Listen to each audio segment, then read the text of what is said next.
Welcome to I Build It. I'm Jeremiah, and today we are going to be working on putting together a computer that I was asked to put together for a Christmas gift. So let's get started with things. We'll roll through what we've got. This is kind of more of a mid to high end build, just because of the pricing that we were wanting to do. I wanted to make sure that we had enough playroom in most of the specs that as this would go for the next couple years and expandability and stuff, it would still work very well for all the new AAA titles and everything else. So we're going to start out with the Ryzen 7 7800 X3D. And so with this, we know that the new 9800 X3D just came out, but we got this with a bundle and it was going to work really well. This is going to be paired with our MSI Pro B650P Wi-Fi. It does have two M.2 slots on it. One is heated, has a heat sink on it. One does not. It's got a 2.5 gig LAN plus the Wi-Fi, so that's going to really help this person out, plus tons of expandability on the backside as far as USB 3 and 3.2. And these were actually paired together. This was off of an Amazon buy. So with that, we're going to also pair that with our TForce Delta DDR5. This is 6,000 megahertz. This is 32 gigabyte of RAM. So we're going to pair that in there as well. And then on top of that, we're also going to give him a 2 terabyte 990 EVO Samsung, which is plenty of room for games and everything else. And then, like he said, he will have the other M.2 slot if he chooses to expand later on. He can certainly do that. Going with that, we are going to give Corsair RM850E power supply for that. It does come with the 12 volt power supply for the 40 series power cards. So that will be a nice upgrade, and it should handle everything that he is going to be using. And finally, we've also got an AIO. This is Thermalright's AIO that comes in. It's a great budget AIO, but it does really well. I've used this on a couple other builds myself, and it works for Intel and AMD. And so we're going to add this in. This is a 360 AIO. Finally, I found this as a really good deal. It is a MSI GeForce 4070 Ti Super. So this is a 16 gigabyte card, but it only has a 2 fan slot, so it's actually a little shorter in length, but it still has all the capabilities of a standard 4070 Ti Super. It's just a little shorter, which is perfect for anything that you are in smaller spots and everything else. I just happened to find a really good deal on this, so I couldn't pass it up. So, and finally, we are going to use this Thermaltake View 270 Plus TG ARGB. Try saying that 10 times real fast. It's a mouthful.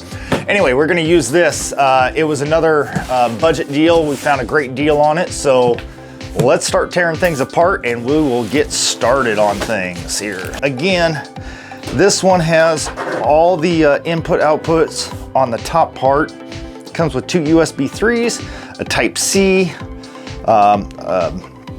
power button plus a reset button. It's got a magnetic air dust filter on the top. We will include all these filters for the customer, but the way that I'm going to set this up with having the airflow from the AIO coming up through here, I would recommend not using this on the top and maybe just setting this off to the side. It's also got on the back side here, I do like this, it's just thumb screwed in, held into place. So this kind of really reminds me of the Montech AR style case. It's actually really close to about the same size. The only difference between the Montech and this that I can see so far, just as from glancing, is looking at the input outputs. they're on the top, where the Montech is in the front. Now, same thing with the Montech. This is all vented, all pretty much most of the way around on the front and the side there. It does have a nice vented on this backside here for the fans that are through here. This does also have the magnetic filter, again, on this side.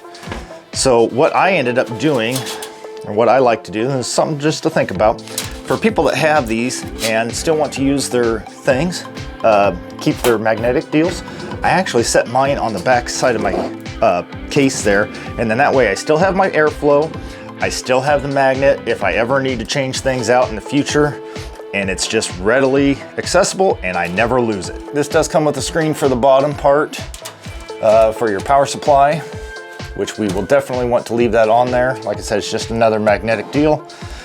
2 screws on there if you choose to keep your 3.5 inch drive in there or remove that. There is no air fan control setup on here. It looks like most of these are kind of just tied together as far as they've got, you know, one main hookup and then one pass-through hookup. And then you've got all your main stuff, your USB 3, USB-Cs. And is this an actual, oh, this is the kind of front panel I like. So this is where they actually tie all the front panel plugs and pins together. This is becoming more of a standard now, and it's been this way for a little while now. I like this. This is all tempered glass, but it actually has protective covers on both sides, so we'll rip that off when we're all said and done. Okay, now into the guts of everything. Looks like we've got 3 120mm fans in here. They are ARGBs. Excuse me. I have never messed with an MSI Pro. So, first time for you, first time for me. This is gonna be awesome. Looks like we have some extra pins for our M.2 slots if we choose to need those. Back panel plate. Wi-Fi's. SATA cable if we choose to use it. We are not going to use it this way. It even comes with a quick installation guide, not even a real installation. Let's get started with taking this out. Now you need to be very careful with your pins on this style of board. This style of board is the new style. This is the AM5. They actually have all the pins on the actual motherboard themselves. So you do not want to put your finger on those. You do not want to have this open and just directly out in the open. What I like to do is before I put the chip in, although I'm leaving this open so you guys can see this, is I wait until I am physically ready to put that chip in. Otherwise, I keep it closed. This helps protect that area because if you damage those, there is a chance you can fix it, but it becomes really tough to be able to do sometimes. There's a little notch over here in the corner with this little itty bitty triangle here. This is what we are looking for, okay? This, we are gonna line it up on our board. Now, it's hard to see it in, let's set this down. It's really hard to see this probably with the camera, but there is a little itty bitty notch on the plastic right here. That is where we are lining up that pin onto that particular spot. You don't have to worry about removing this quite yet. Another thing to think about, or another thing to look at, there is also just a little light indentation here on this MSI one that also has the triangle on there. Another spot that you can look for is on these chips, there's a little indentation on the top and the bottom there. Those, they are spaced, so they're not directly in the center. So that is also going to tell you which way this thing is going to line in. So hopefully you can see that. We're going to just ever so slightly set it into the one corners and drop it into place. And that's all we're going to do. Try not to move it around or anything else, just let it drop into place. Once you get that part down, then you can take this part off just a little bit, set it into place. Now we're gonna push this straight down. That's all there is to it. Time to break out the old trusty iFixit. Gotta love it. I know a lot of people, a lot of YouTubers use this stuff, and I am one of them. I really like this set, so let's grab a different fitment for that.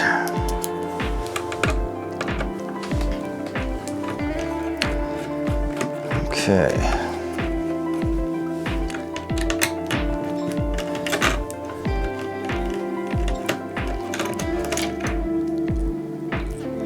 All right. All I have to do, set that in there.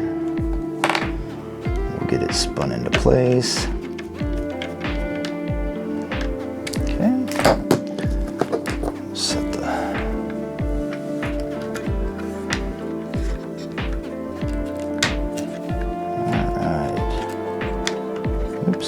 goes the other way. There it goes. Perfect. All done with that. All right, now we can. I will be the first to admit, I'm just like many other people.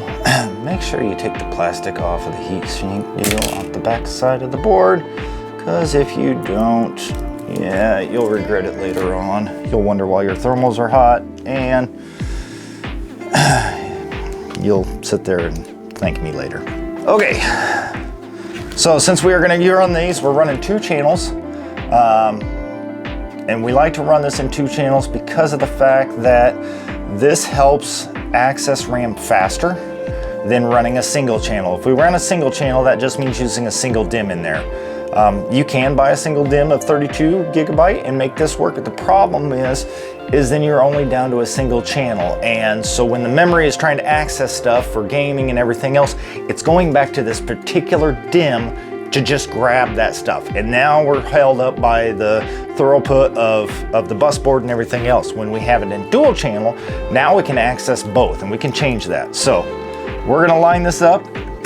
It should be in A2 and B2. It's always the second one from the main. Second one away from, let me rephrase that. Second one away from the CPU, and the fourth one away from the CPU. You push both sides down until you hear it click real good. This can only go in one way. It's got a notch in the middle. This side has more pins than this side does, so it's easy to see which has got what. All right. First thing, do not forget, put your back plate in. Now, I know some people like to put the AIOs and everything else in ahead of time. I don't know if I like to do things backwards or different, or it's just the way I'm more comfortable having this in, and then I can just attach the AIO part or the fan part or whatever already on this after the fact. So that's what we're gonna do. Why? Because that's the way I like doing things, the hard way.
Okay, so we've got it all put together now. You kind of get a main look of it. I've got all the cables hooked in, all the fan connectors hooked up. Everything is in and on and ready to go. So the last thing that we have to do to this before we even hit stuff, you can power this on now if you choose to do so. It's always a good thing to try to power things up and stuff, but we're gonna kind of save that to the very end because we have a mess here to clean up. So a lot of people will just kind of cover all this up and leave it the way that it sits. But we don't want to do that. We don't want to do that for this customer. We want this to look nice. So we're going to spend some time. Going to have my son step in here. We're going to do a little building montage of cable management. So stay tuned for that fun stuff. Here we go.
See, we finally have all of our cable management done. Everything is pinned up nicely. Let's go ahead and roll it around to the inside here. See, the whole inside of our case is all set up and ready to go. So now we are ready to go ahead and put our case covers back on. Again, like I said, since we've got the 360 AIO on the top here, and it is actually blowing air out because heat rises, so we want to actually blow that out this way. We're going to go ahead and leave the vent mesh screen off. We're going to go ahead and just have it magnetized on the inside here, so that way it's ready. The other magnetized screen for this vent will stay in because this is an intake. So we're going to get that put down on here. Get that one into place.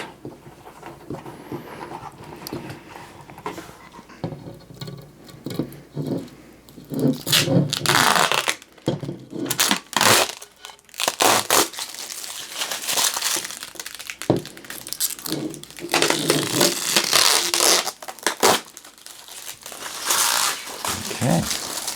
Haha, I got it stuck on my arm. That's awesome. All right.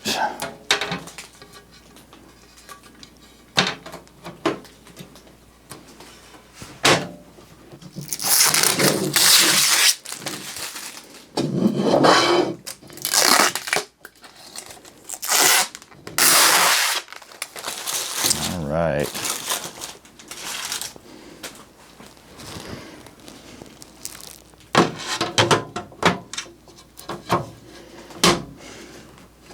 All right, my friends, there is a finished case. Thanks for watching, and we'll look forward to seeing you all again soon. Take care. Bye.